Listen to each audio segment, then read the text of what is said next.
Guten Tag. Guten morgen. Já, það held ég Gloria. Pingjan, verið velkomin í hérna aðeins með okkur. Já, hér er ég, hei. Og The Situation hefur snúið aftur.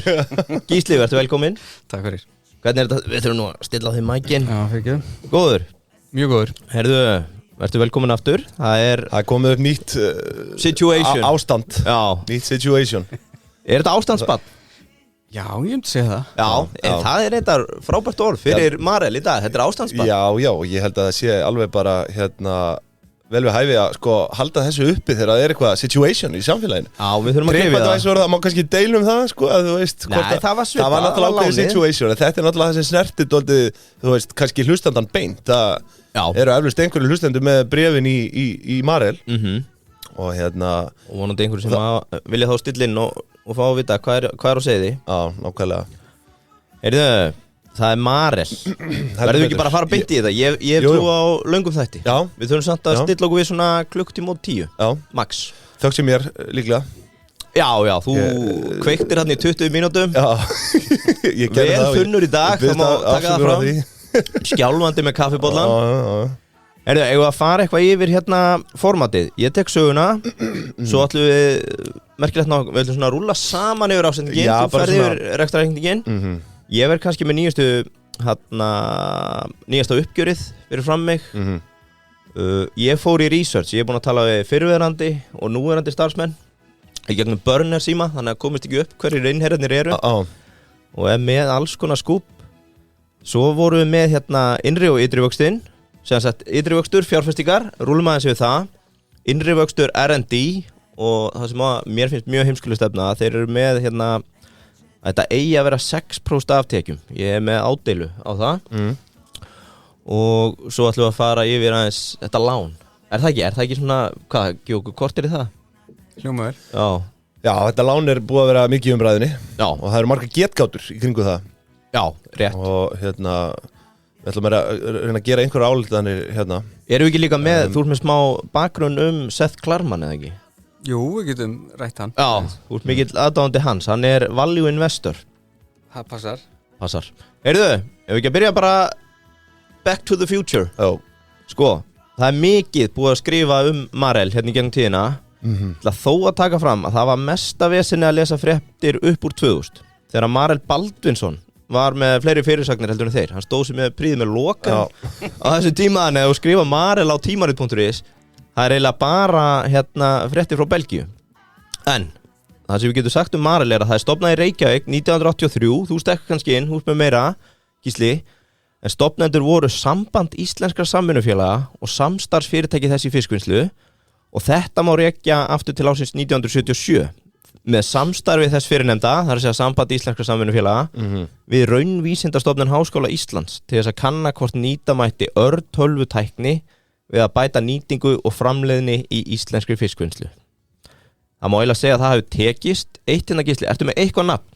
Mér finnst svolítið döl að fyrir þetta fyrirtæki þá sé ekki nefndur á nafn einn einasti maður, heldur bara Samband Íslenskra Samvinnufélaga og Raunvísindastofnun Háskóla Íslands. Já, ég nefnilega er með svona áhugamál eða þannig, ég reyna að safna eins og ef ég finn bækur svona íslenskt viðskiptalíf. Já. Og viðskiptasögu og það er einmitt það var bók gefin út af Nýsköpunarmiðstöð Íslands og sem heitir Þekking í beislu. Er það svo sem var lögð niður eða? Já, bara Getur það ekki verið? Ég held að Þórdís það getur verið. Já, ok. Þetta en allavega, þar er lítil saga, en ég kannski áður með förum í það er smá hugleiðing sem er að bera undir. Hugvekja. Þú veist, varðandi bara svona bækur og viðskipti og annað, að þú veist, erlendis að þá þú getur fundið bækur um Apple og Amazon og alls konar svona success stories sögur. Á Íslandi virðist þetta ekki alveg vera þannig. Nei, það er þetta mjög góð punktur. Þú getur lesið Vá og loftleiðir og getur lesið Kaupþing og svona við en við horfum á þú veist bara söguna eins og Marel er eitthvað stærsta, ég meina þetta er Þetta er rosaleg hérna, hvað segir maður, þetta er rosalegt success. Já, klárt. Það er engin bók Marel, það er engin bók Össur. Nei, þetta er magnað, þegar þú segir það. Engin bók SS. SS, nei. Nokkrar þýskar ritar það. En þetta er velt að velta þessu fyrir. Þetta er ákalla á rithöfunda. Skrifa mér fyrirtæki.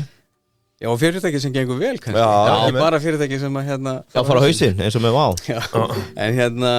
En anyways, þá er sem sagt upprunnin þannig og í þessari bók þar er svona stutt ádrepp frá manni sem heitir Rögnvaldur Ólafsson. Já. Og hann kemur sem sagt hann er eðlisfræðingur sem kemur frá St. Andrews í Skotlandi og eða sem sagt nam þar og kemur sem sagt til háskólans og í raunvísindastofnun þar og Er hann maðurinn á bakvið það? Hann er svona, já, hann basically kemur tilbaka og hafði unnið á alls konar svona við aðleiðandi efni og annað og Hvað er það, leiðarar? Það er superconductivity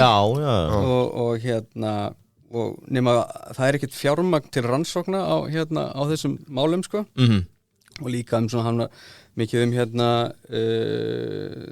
viktir og eitthvað annað þannig að það er einhver prófessor sem ítrönum út í það að fara í þetta og hann og fleiri þeir fara bara að smíða ykkur tæki Allir semst að henda nafninu Rögnvaldur Ólafsson með Samvinnufélaginu og Raunvísindastofnun Já, og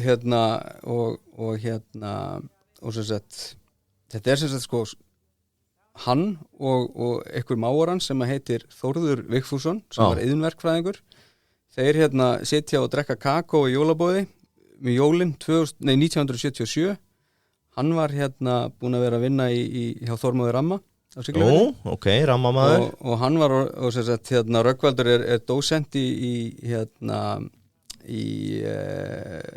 eðlisfræði og þeir sem sagt bara fá þessa hugmynd Þar höfum við það og hraðspólum, þeir eru leiðandi í þróun og framleiðslu á hátækni fyrir matvæleiðina en lausnin það framan af þarna fyrst sem þú ert að koma inn í með Rögga Óla og hvað maður hans?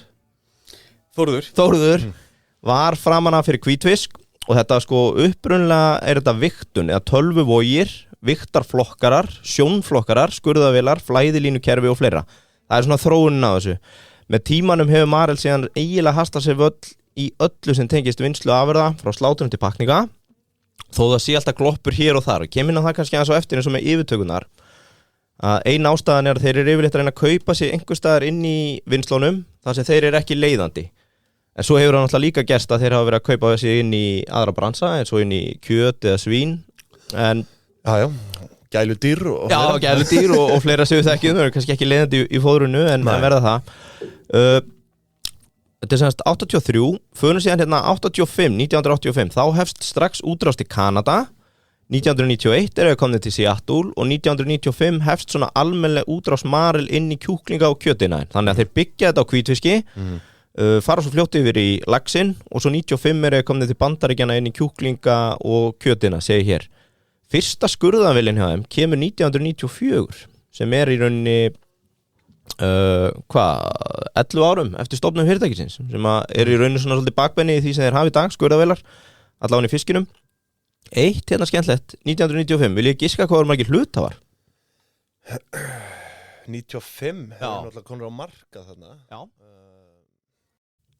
Kæru hlustendur, já það er nóg eftir að þessum þætti en til að hlusta á restina þá verðið að fara inn á partus.is/pingjan Hvað er mörg pí í þessu, Arnar? Ég veit ekki, ég þekki það ekki 1490 krónur allavega fyrir að slást í för í pingjubandalagið og það er mikils að vinna þar það er verða fríðindi það verða íventar og það verða viðtöl og allur fjandinn, ársreikningar Þið vil ekki missa því, þannig að allir ársreikningar þættir inn á partus.is/pingjan og komið með okkur í ferðalag Ekki orðum það mér